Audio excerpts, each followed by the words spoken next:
Jessamy Thorne was not the kind of woman anyone noticed. She had spent 23 years perfecting the art of being invisible, moving through the palace like smoke, cleaning rooms before their occupants stirred, folding linens no one would ever thank her for, existing in the margins of other people's lives. Invisibility was a skill, and she had mastered it the way some people mastered swordsmanship or politics or cruelty.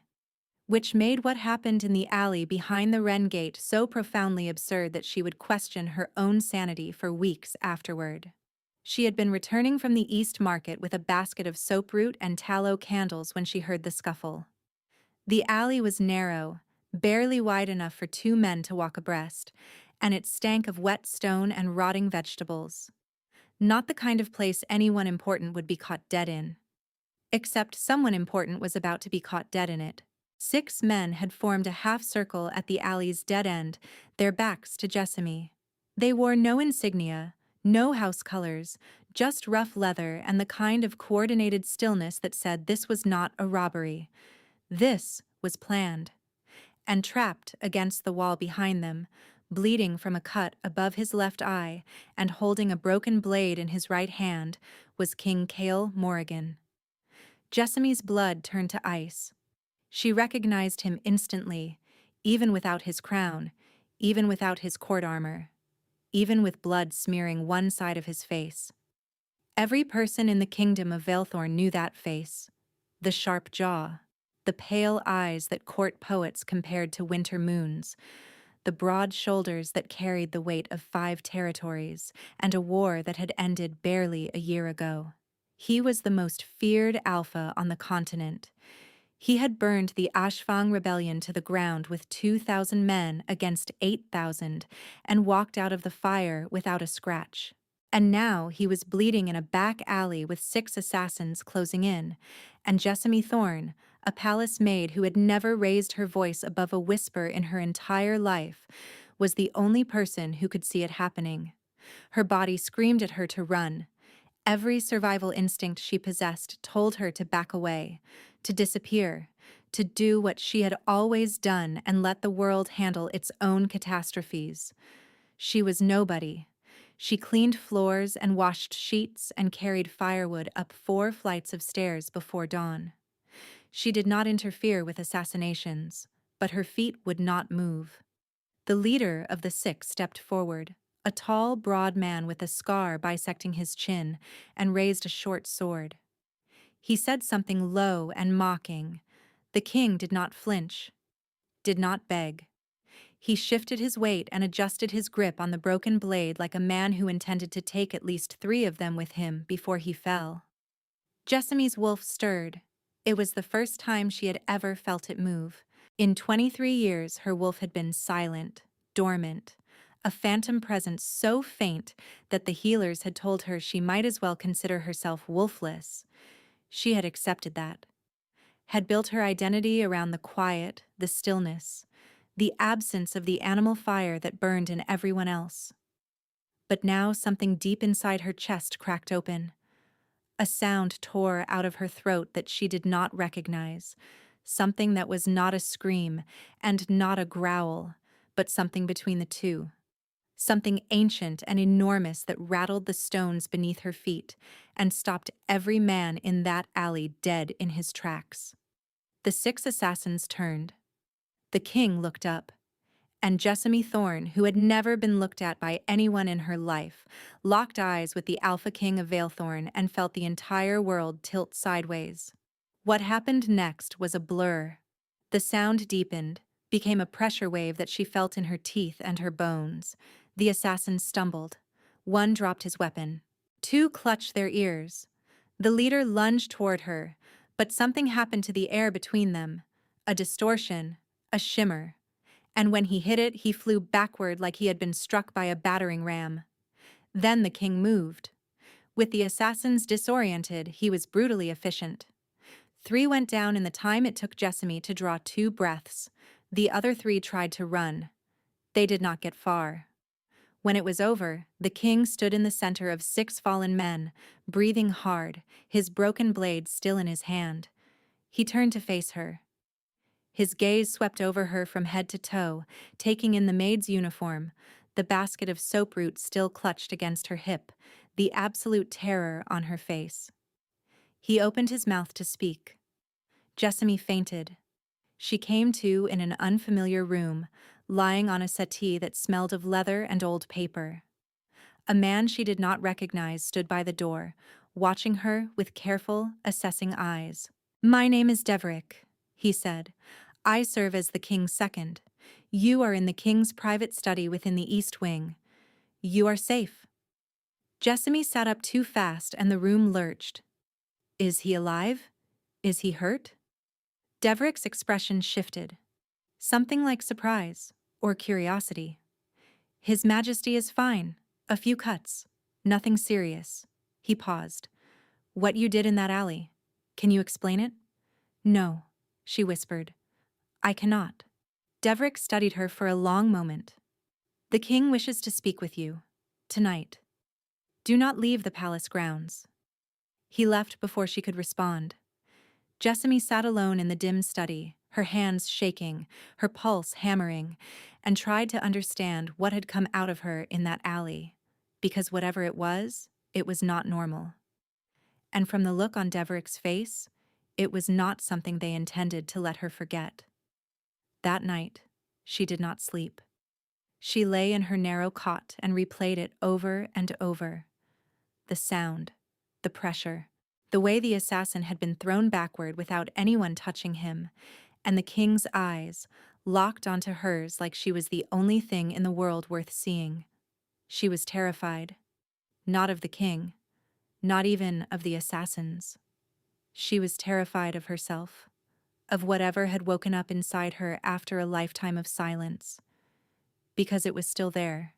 She could feel it now, coiled beneath her ribs like a second heartbeat.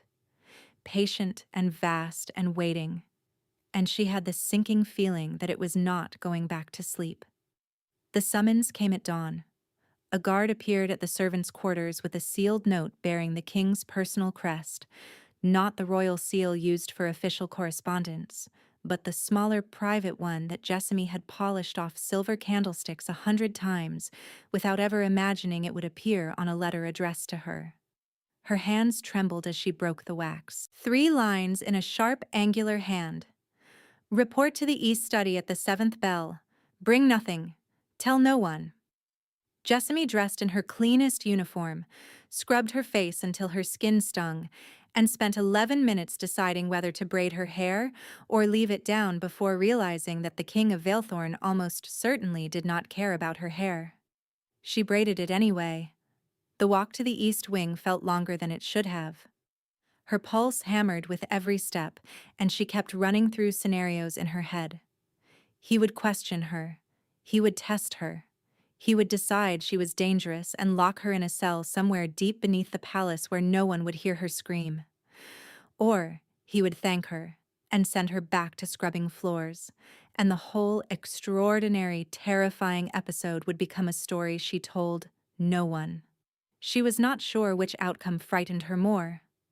The East Study was warm with firelight. Bookshelves lined every wall. The air smelled of pine resin and black tea. Deverick stood by the door, his posture relaxed but his eyes sharp. And behind the desk, reading a document with the focused intensity of a man trying to ignore the entire world, sat King Cale Morrigan.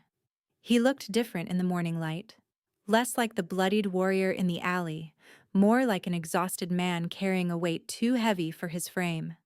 The cut above his eye had been cleaned and sealed, leaving a thin red line that bisected his left eyebrow. His dark hair was pushed back from his face, and the shadows under his eyes were so deep they looked like bruises. He did not look up when she entered. Jessamy stood in the center of the room, her hands clasped behind her back, and waited. The fire popped. A page turned. Somewhere in the corridor, a clock chimed the 7th bell. "Sit," the king said without raising his eyes. She sat in the chair across from his desk. The wood was cold through her thin skirt. Another minute passed. He finished his page, set it aside, and finally looked at her. The impact of his full attention was physical. Those eyes up close were not cold the way people described them. They were searching, intelligent, deeply tired, and fixed on her with an intensity that made her want to crawl under the desk and hide. You are Jessamy Thorne, a maid in the lower household, no family, no pack affiliation, no recorded wolf manifestation. Each word landed like a stone. That is correct, Your Majesty. Kale leaned back, then explained to me how a wolfless maid produced a sonic disruption powerful enough to incapacitate 6 trained combatants and shatter every window within 40 feet of that alley. Jessamy blinked. The windows broke? Something shifted in his expression, too brief to be called amusement. Every single one. The merchants on Vale Street are filing damage claims as we speak. Oh, Jessamy whispered. I am so sorry. He studied her. You have no idea what you did, do you? No, Your Majesty. I have never done anything like that before. I am nobody. You are not nobody, the king said, and the flatness in his voice made it sound like a correction of fact. What you did is called a resonance. It has not been documented in this kingdom for over 300 years. Deverick stepped forward. A resonance is an ability tied to an extremely rare class of omega. The frequency you produced disrupts the neurological response of any wolf within range. Essentially, you shut down the predatory instinct of every shifter in that alley, including mine, Kale added quietly. For approximately 2 seconds. No one has ever been able to do that. What does this mean? Jessamy asked. For me?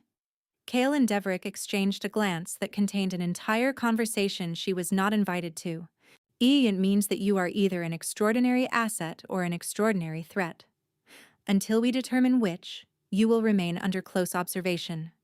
You will be moved to the East Wing. Continue your duties during the day. In the evenings, report here. His jaw tightened. I am not punishing you, Miss Thorne. You may have saved my life. But the men in that alley were sent by someone inside this palace. And if that someone learns what you can do. He did not finish. You think they will come for me? I think, Kale said, holding her gaze, that you are no longer invisible, Miss Thorne. And in this palace, visibility can be fatal. Deverick led her out. In the corridor, her legs went weak, and she braced a hand against the stone wall. Is he always like that?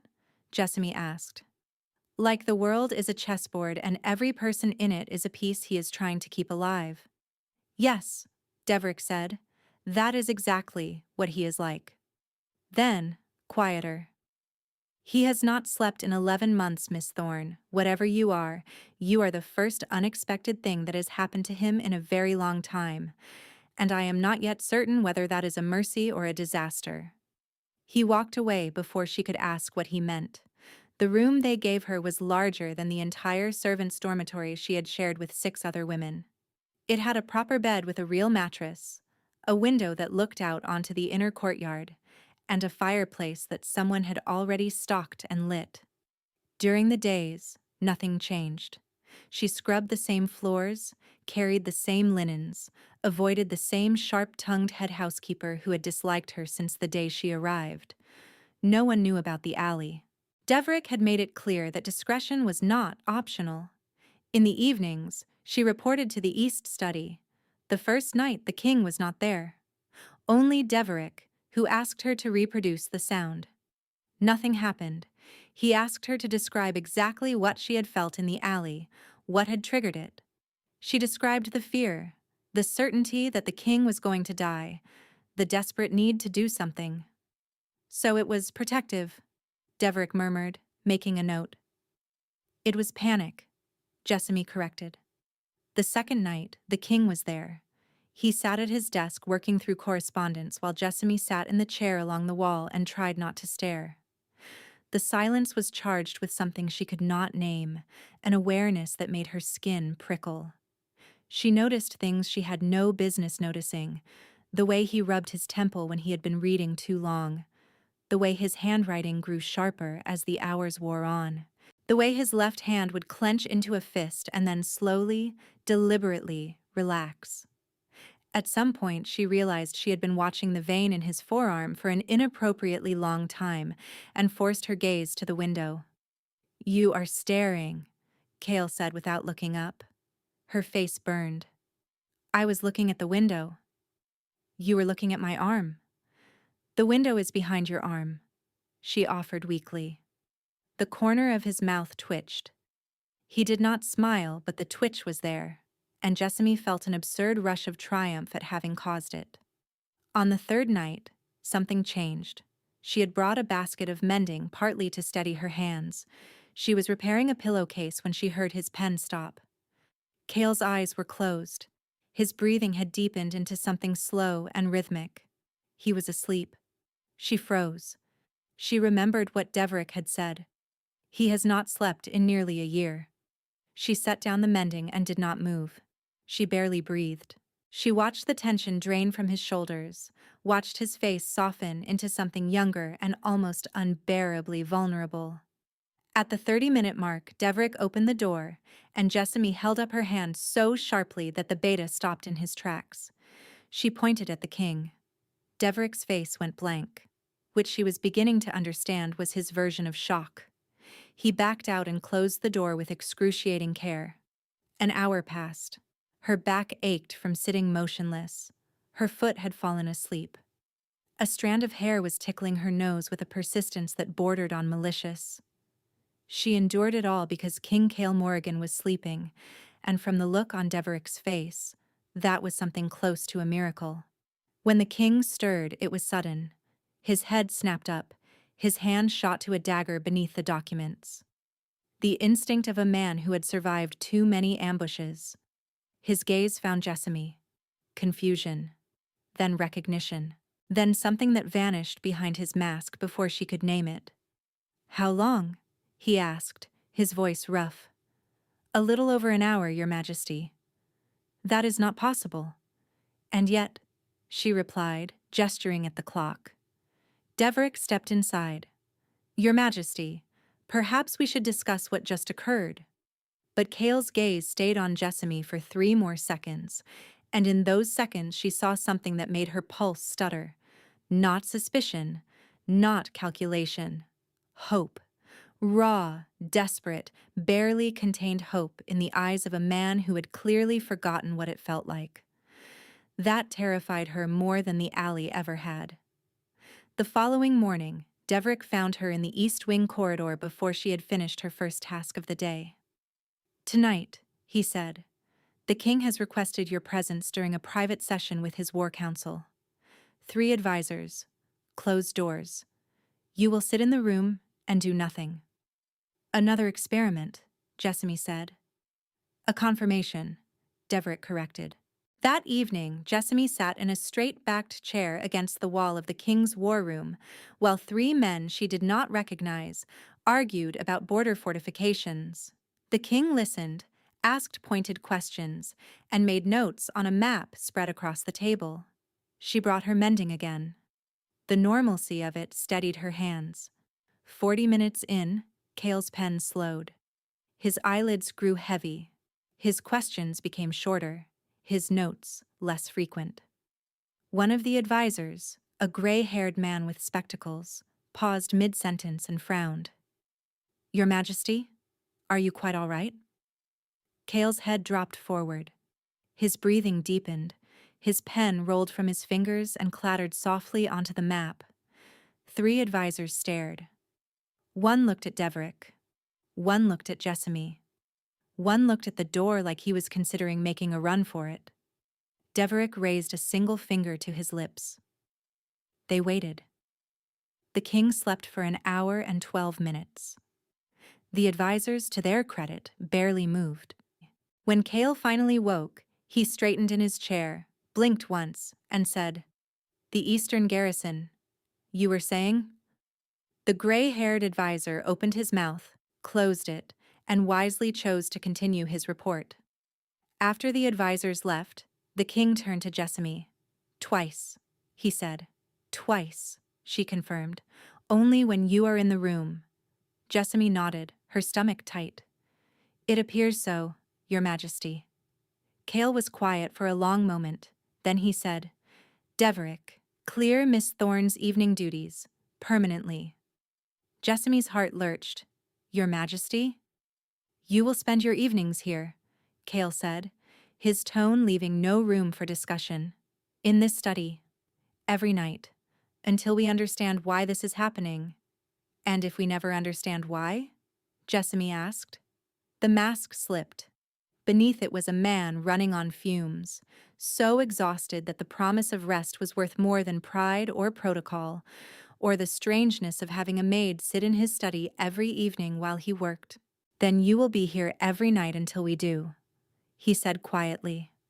And something in his shoulders loosened, just barely, like a man setting down one stone from the mountain he carried. That night, alone in her room, Jessamy pressed her palms against her chest and felt something pulse once, warm and deep. It was awake. It had been awake since the alley, and it wanted to be near him. She did not know what that meant. But lying in the dark, replaying that look of desperate hope, she felt a pull so strong it ached.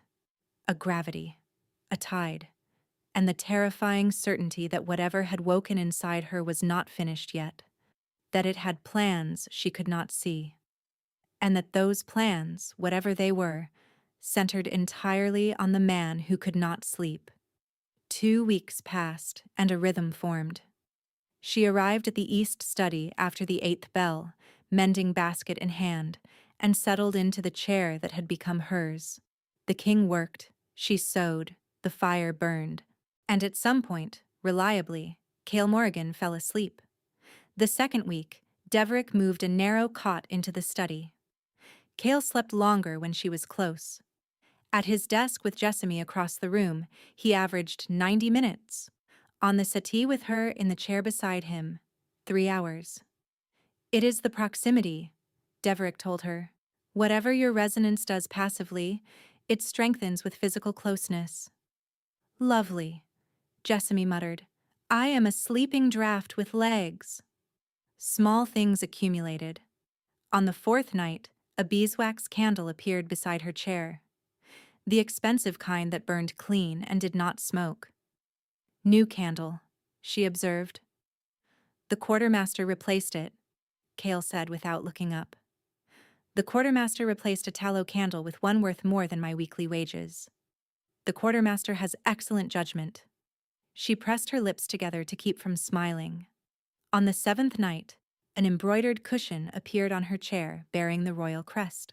"Your Majesty," Jessamy said, holding it up. "I have no idea how that got there," Cale replied, turning a page.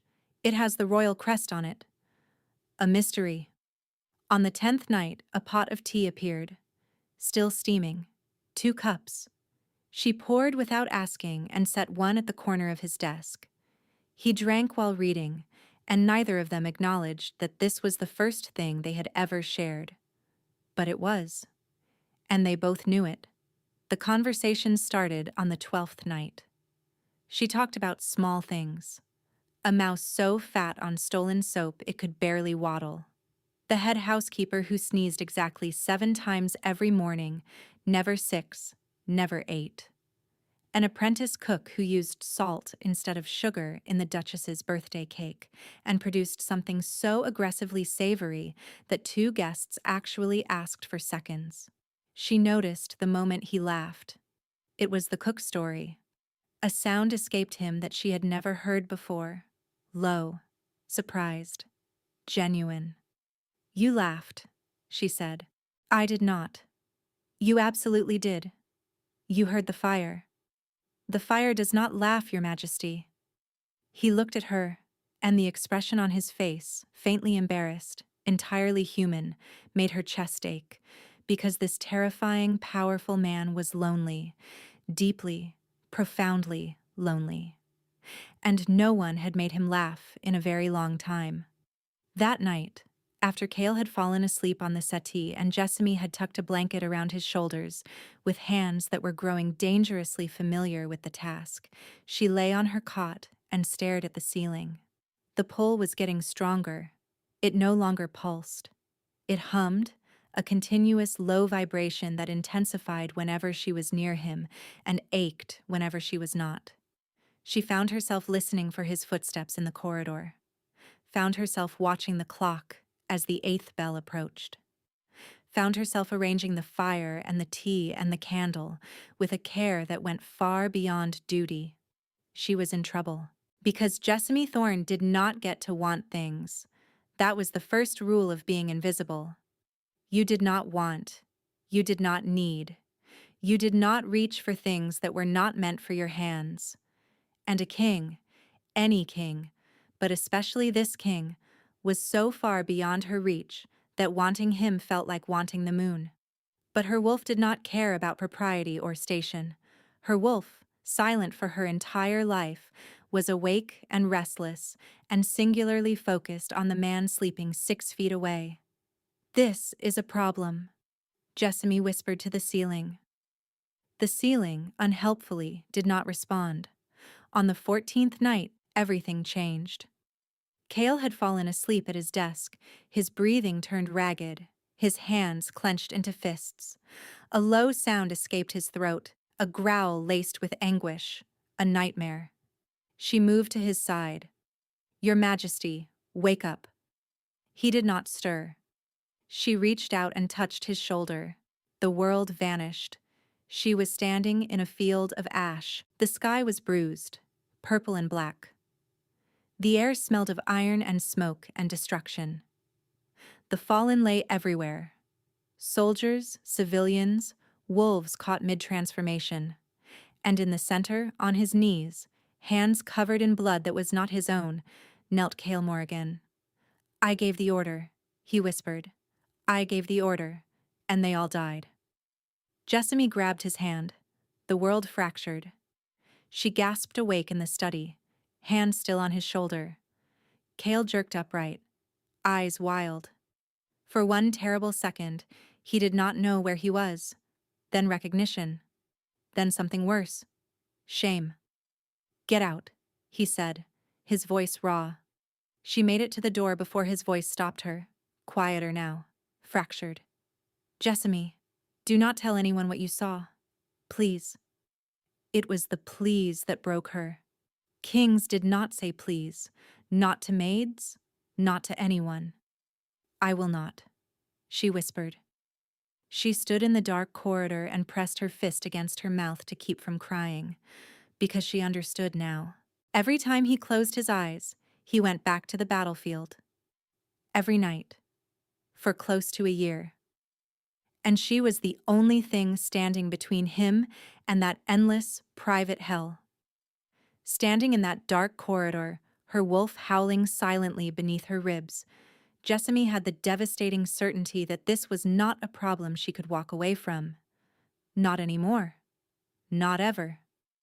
The next evening, the study door was locked. Jessamy stood in the corridor, hand still raised to knock, and felt the rejection land like a fist beneath her sternum. She tried the handle again. Locked. She pressed her ear to the wood and heard nothing. No pen scratching. No fire crackling. No breathing. He was not inside.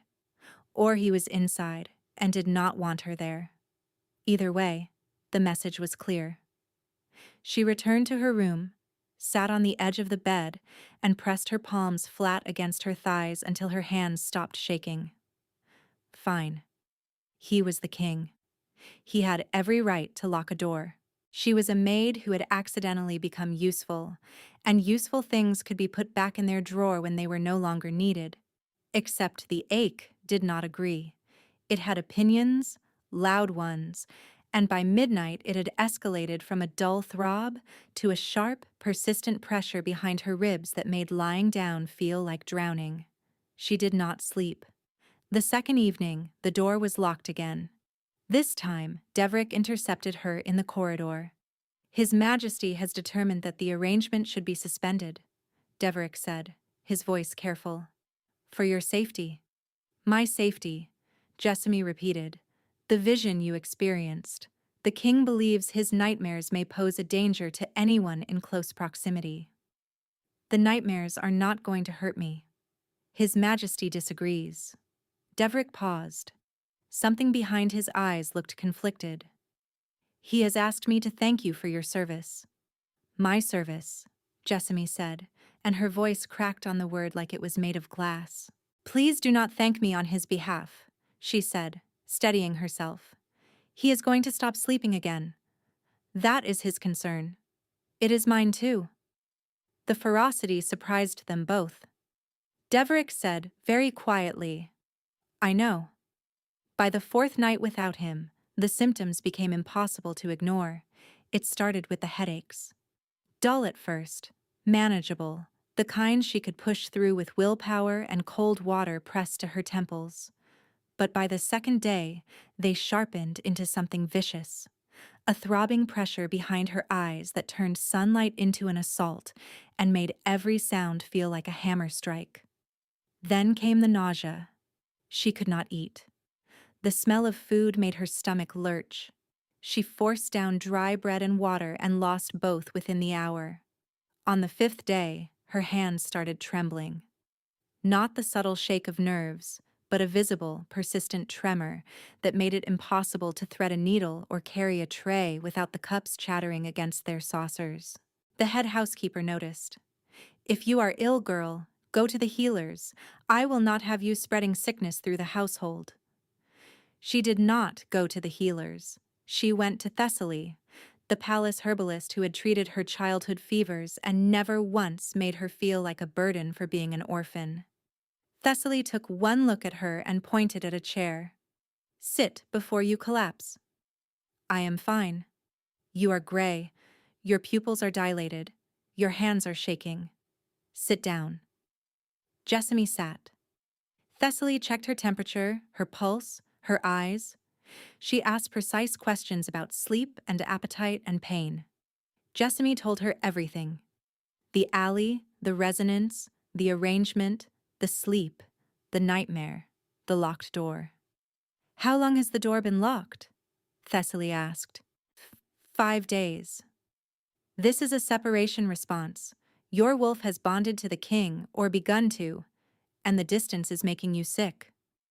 That is not possible. I am wolfless. The healer said so when I was a child. Your wolf shattered windows and threw a grown man through the air, Thessaly said flatly. I would say it has manifested quite thoroughly. The bond is incomplete, Thessaly continued, her voice gentler now. That is what is causing the symptoms. The longer you are apart, the harder it pulls. And given that he is already compromised by months of sleeplessness, she did not finish. Will he feel it too? Jessamy asked, her voice small. He is the strongest alpha in 5 generations. His body can endure more than yours. But yes, in time, the separation will affect him as well. He locked the door to protect me, Jessamy said, and if you do not get back through that door, his protection may kill you both.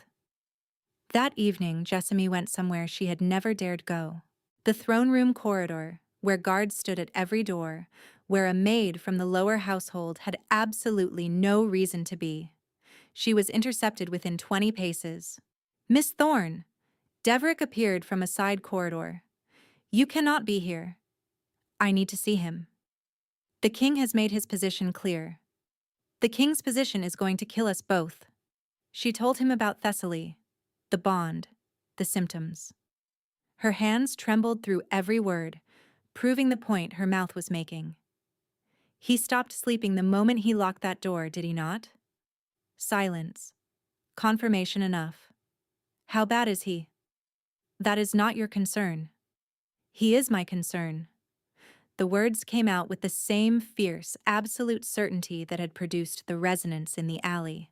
Not a shout, not a plea. A fact. Deverick looked at her for a long time. Then he said, He has not slept at all since the night he dismissed you. The nightmares have worsened. He is compensating with willpower and stimulants, and both are failing. 5 days without sleep on top of months of deprivation. Even for an alpha, that was a death sentence measured in weeks. Let me in, she said. Please. Deverick turned without a word and led her not to the east study but to the king's private chambers. He stopped at the heavy doors. "He will be angry," Deverick warned. "He can be angry and alive," Jessamy replied. "I prefer that to the alternative." Something flickered across Deverick's face. Respect, maybe. He opened the door. The chambers were dark save for the remnants of a dying fire. The curtains were drawn. The air was thick and still and smelled of sleeplessness, that particular staleness that clung to rooms where rest had become a stranger. Jessamy's eyes adjusted slowly. She made out the shape of a massive bed, unused, the covers undisturbed, a desk covered in scattered documents, and standing by the window, his silhouette framed against the thin line of moonlight bleeding through the curtain's edge, was Cale. He did not turn when the door opened, but she saw his shoulders go rigid, saw his hand tighten on the windowsill, and she knew he could feel her there the same way she could feel him. The bond between them contracted, and the relief was so immediate, so physical, that Jessamy had to brace herself against the doorframe. "I ordered Deverick to keep you away," Cale said. His voice was barely recognizable, rough, hollowed out, scraped down to nothing. "And Deverick decided that your orders were going to get you killed," Jessamy replied. "You should not be here. You should be sleeping." He turned then, and the sight of him stole her breath. 5 days. It had only been 5 days, but he looked gutted by years. His cheekbones stood out too sharply. His skin had gone gray. His eyes were dull, flat, defeated. "Go," Cale said, but the word had no force behind it. It was the echo of a command, not the command itself. "No." She moved toward him, one step at a time, the way one approached a wounded animal. "Punish me later if you want. Dismiss me. Throw me in the dungeon. But right now, you need to sleep, and I am the only person in this entire kingdom who can help you do that. You do not understand." His voice cracked. "What you saw in my nightmare, that place. If you keep coming near me, it will pull you in. It will trap you there. And I cannot be responsible for destroying you too." "Too?" she asked softly. He flinched like she had struck him. She closed the remaining distance between them, close enough to smell the exhaustion on his skin, the sharp scent of a body pushed past every limit. "Thessaly says we share a bond," she said quietly. "An incomplete one. The separation is making me sick. Headaches, tremors, nausea. It will get worse the longer we are apart." Alarm cut through his exhaustion. "You are sick?" "I am standing in front of you. I am fine." He reached for her face before he could stop himself, his thumb brushing beneath her eye where shadows had formed that mirrored his own. The touch sent a jolt through her entire body, warm and electric and devastating, and she watched his pupils dilate as he felt it too. He pulled his hand back. "This bond. I did not ask for it. Neither did I. You deserve better than being chained to a broken king." Jessamy looked up at him, at the guilt and grief and exhaustion carved into every line of his face, and felt her heart crack open along a fault line she had not known existed. "You are not broken," she said. "You are tired. Let me help." He closed his eyes. She could see the war inside him, the desperate need for rest battling the terror of pulling her into his nightmare, the desire to let her close fighting the conviction that closeness would destroy her. "Just tonight," she said. "Let me stay just tonight. If anything goes wrong, I will leave and never come back. But please, let me try." The silence stretched. The fire popped. "One night," he said finally, and the defeat in his voice broke her heart even as the relief made her knees weak. She moved to the bed and turned down the covers with steady, practiced hands. Years of making beds for other people. And now she was making one for the king. "Will you at least lie down?" she asked. Cale crossed to the bed slowly, every movement heavy with reluctance and exhaustion in equal measure. He sat on the edge, head bowed, hands braced on his knees. "Where will you be?" he asked. She pulled a cushion from the window seat and set it on the floor beside the bed. "Here," she said, settling down cross-legged on the stone. He looked down at her. "You are not sleeping on the floor." "I have slept on worse." "That is not the point."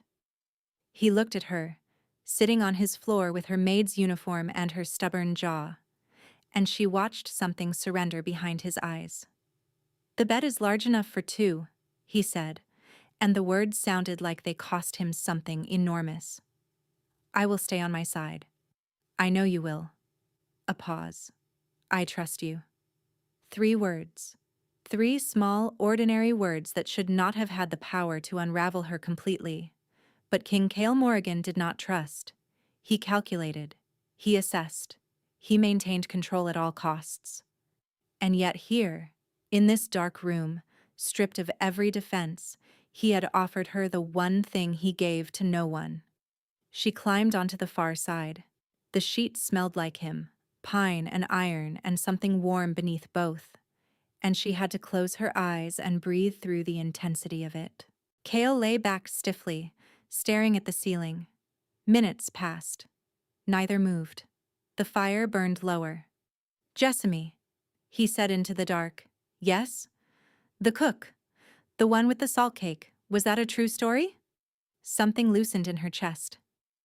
"Every word." "And the Duchess ate it?" "2 full slices. Out of spite, I think." She refused to admit it was terrible. Silence. Then, so quiet she almost missed it. "Tell me another one." So she did. The stray cat that climbed the throne room tapestries during a formal audience and could not be caught because it kept leaping from one to the next. The gardener's apprentice who fell into the ornamental pond trying to impress a kitchen girl and emerged draped in lily pads, looking like a very embarrassed swamp creature. The bat in the servants' quarters that caused such screaming the night guard came running with his sword drawn, only to trip over a mop bucket and knock himself unconscious. She talked until his breathing changed, until the rigid line of his body softened, until his clenched hand slowly uncurled and went still against the sheets. He was asleep. Jessamy fell silent and lay in the dark, listening to his breathing, feeling the pull settle into something warm and steady. She turned her head carefully. The moonlight caught the edge of his jaw, the curve of his mouth, the dark sweep of his lashes. Asleep, he looked younger. The lines of command and grief smoothed away, leaving behind a face that was almost gentle. Her wolf pressed against the inside of her ribs, not restless now, but content. Settled. As if this, lying beside him in the dark, was exactly where it had been trying to get her all along. She closed her eyes and let sleep take her. She woke in the field of ash. The smell hit first. Iron and char and the bitter tang of destruction. The sky churned above, bruised and alive with something malevolent. But this time, Jessamy was not afraid. This time, she was furious. Cale knelt at the center of the battlefield, head bowed, hands open on his knees. The posture of a man accepting judgment. "Cale." She walked toward him, and the ash did not cling to her feet the way it had before. She moved through it easily, as if the ground itself had decided not to fight her. "You should not be here," he said. Even in this place, his first thought was to protect her. "I know, but I am here anyway. So tell me what this is. All of it." He was silent for a long time. The dead lay around them. The sky pulsed. "The Ashfang campaign. 3 settlements rose against the crown because I failed to send aid in time. A drought destroyed their crops. They sent petitions. Dozens. And I was dealing with the Eastern threat. I prioritized the wrong crisis. And by the time I responded, Ashfang had already turned. What happened? 8,000 strong. Farmers, miners, tradespeople who had never held a weapon. led by an alpha named Draven who told them the crown had abandoned them. His jaw tightened. He was not wrong. I rode to negotiate. Peace offer. Land grants. Full pardon. Draven refused. He wanted my head. 8,000 untrained people against the crown's standing army. Farmers with pitchforks. I ordered the charge because Draven had positioned archers behind civilian lines. If we retreated, the death toll would have been 10 times worse. So I gave the order, and my soldiers cut through those people like they were wheat. The dead stirred around them, shadows gathered. Faces formed in the haze, translucent and agonized, watching with eyes that held no anger, only sorrow. And then there was Marin, he whispered. A figure separated from the shadows, a girl, no more than 16, with braided hair and a homespun dress and a white cloth in her hands, a flag of surrender. She came running toward my line during the final push, screaming something I could not hear over the fighting. I saw her. I raised my hand to signal ceasefire. He stopped. I was not fast enough. The bond flared, and Jessamy saw it through his eyes. The chaos, the smoke, the girl running with her white cloth, his hand going up, his voice bellowing hold, and the terrible, irreversible half-second where a single arrow found its mark before the command reached the line. The girl fell. The cloth drifted down beside her like a wing. Marin, 16, the baker's daughter. She came out because her younger brother was trapped. Her brother survived. He lives in a crown orphanage now. I check on him every month. He does not know I am the reason his sister is dead. Tears cut tracks through the ash on his skin. Marin's ghost spoke, gentle and terrible. You could have been faster. A better king would have prevented this entirely. Stop, Jessamy said sharply. Those are not her words. Those are yours. You put your guilt in her mouth, and you have been letting it devour you every night for 11 months. You do not understand. I understand exactly. She grabbed his hands. You failed. People died who should not have died, and you carry that. And you should carry it, because a king who does not grieve the cost of his decisions is not worth following. His eyes found hers, raw and desperate. But this is not grief. This is punishment. You are not honoring their deaths by kneeling here every night. You are torturing yourself. And the curse did not create this prison, Kale. You did. The curse just locked the door. If I let it go, then what was it for? If I stopped carrying it, it meant nothing. It meant everything. You reformed the petition system. You built the border aid routes, the orphanages, the grain stores. You became a better king because of Ashfang. Their deaths meant something because you made them mean something. But you cannot rule a kingdom from your knees in the ash. She turned to the ghost. You deserve to live. He knows that. But he has to keep living too. He has to keep being the king who learned from your death. Because that is the only way your courage was not wasted. Marin's ghost looked at Kale. The cloth, she said softly. You kept it. Through the bond, Jessamy saw it. The white cloth. Stained, folded, carried in his breast pocket every single day. A flag of peace he could never put down. You can put it down, the ghost whispered. His hands shook. Slowly he unfolded the cloth and set it on the ground. The ash beneath it turned to soil. Green shoots pushed through, tiny and impossibly bright in that colorless place. The dead began to fade. One by one, the shadows thinned. Marin closed her eyes, and something like gratitude crossed her face. She was gone. The sky cracked. Light poured through. The battlefield dissolved. Kale fell forward, and Jessamy caught him. She held on as the world crumbled and the bond blazed like a sun in her chest. I have you, she said against his hair. Come back. He broke. 11 months of grief and guilt releasing all at once. He shook in her arms and she held him, and the world fell away. She woke in his bed, in his arms in pale gray light. Her face was wet with tears. Cale was awake beside her, his eyes bright and wet, and more alive than she had ever seen them. He brushed a tear from her cheek with his thumb, and the tenderness of it undid something fundamental inside her. "Good morning," she whispered. "You came back," he said, and his voice was full of wonder. "I told you I would." He pulled her close, burying his face against her neck. The bond pulsed warmly between them, steady as a heartbeat. "Thank you," he murmured, "for not letting me stay there." They stayed like that as morning light grew stronger. Neither moved. For the first time in almost a year, Cale had slept through the night. For the first time in her life, Jessamy Thorne had woken up exactly where she belonged. But something hummed a warning she could not quite hear. Because the curse had cracked, but not broken. And somewhere in the palace shadows, the person who had sent 6 assassins to a narrow alley was watching, and very much aware that the quiet maid had become something far more dangerous than invisible. The weeks that followed were the closest thing to peace either of them had known, and like all fragile things, it did not last.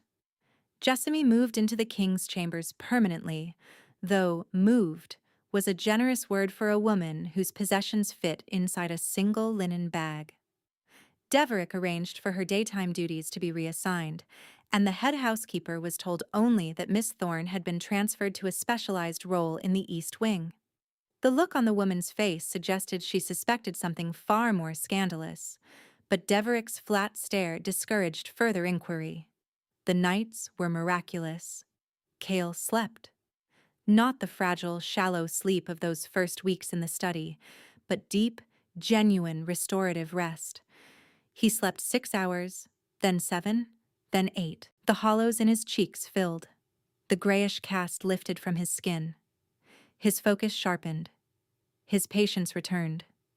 He smiled more, small and rare and always slightly startled, as though he had forgotten his face could do that. He laughed at her stories, and the sound of it, low and warm and genuine, became the thing Jessamy lived for. They did not discuss the bond directly. It existed between them like a shared language, understood without translation. She felt his moods through it, the low hum of concentration when he worked, the brief flares of frustration during difficult counsels, the steady warmth that bloomed whenever she entered a room. He felt hers too, she knew, because he had developed a habit of looking up from his documents at the precise moment her mood shifted, finding her with an accuracy that was almost unsettling. "You are worried," he said one evening without looking up from his correspondence. "I am not worried. Your worry has a specific texture. It feels like static." Jessamy stared at him. "That is deeply invasive. You broadcast it rather loudly." He glanced at her. "What is wrong?" She hesitated. "The assassins in the alley. Has there been any progress in finding who sent them?" His pen stilled. The warmth in the bond cooled by several degrees. "Deverick is investigating." "That is not an answer." "It is the answer I have." His tone was careful, controlled, the voice of a king managing information. "The men were mercenaries, hired through intermediaries. The trail has gone cold. So whoever wanted you dead is still inside this palace." He set down his pen and looked at her fully. "Yes." "Then I should be with you during the day as well. Not hidden away." "Absolutely not." The refusal was immediate. "If whoever sent those men discovers the resonance, you become a target. So I stay hidden. Your secret. Your invisible maid." Something flinched behind his eyes. "That is not what you are to me." "Then what am I?" The question hung in the air. She watched him struggle with something enormous, something that pressed against the walls of his self-control. "You are the reason I am alive," he said. The words were raw, unpolished, nothing like the measured speech of a king. "You are the only peace I have ever known, and I will not let anyone take you from me." Jessamy's breath caught. "Then stop trying to hide me from the world. You cannot protect me by making me invisible again. I spent 23 years being invisible. I will not go back." He closed his eyes. When he opened them, they were bright, fierce, decided. "Then we do this properly," he said. "Publicly. Tomorrow. Tomorrow. I will present you to the court, not as a maid, not as a curiosity, as my bonded mate. Kale, the court will not accept a foundling maid as the king's mate. They will riot. They will petition. Let them." He stood and crossed to her, and when he took her hands, his grip was steady and warm and absolute. "You walked into a place that was killing me and brought me back. If the court has a problem with the woman who saved their king, they can take it up with me directly." "And the assassins?" Jessamy asked. "Revealing me publicly will make me a target. Revealing you publicly will make you untouchable." His thumb traced a circle on the back of her hand. "Whoever sent those men wanted a vulnerable king, a king who did not sleep. They were waiting for me to crumble so they could seize what fell, showing them that I am restored, that I have a bonded mate with a power unseen in 3 centuries, that the crown is stronger now than it was before. That is not a vulnerability. That is a declaration." Jessamy looked up at him, at the king who had knelt in ash and let a maid pull him back to life, and felt the bond between them burn so brightly it was almost visible. "You are sure?" she whispered. "I have never been more certain of anything."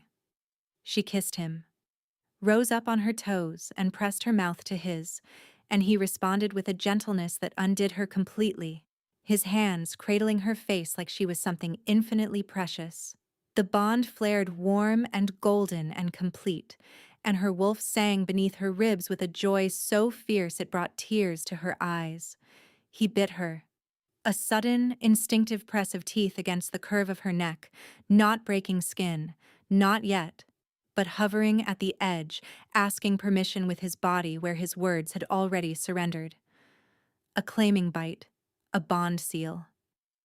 "Yes," Jessamy breathed. His teeth sank in, and the bond locked into place like a key turning in a lock she had not known existed.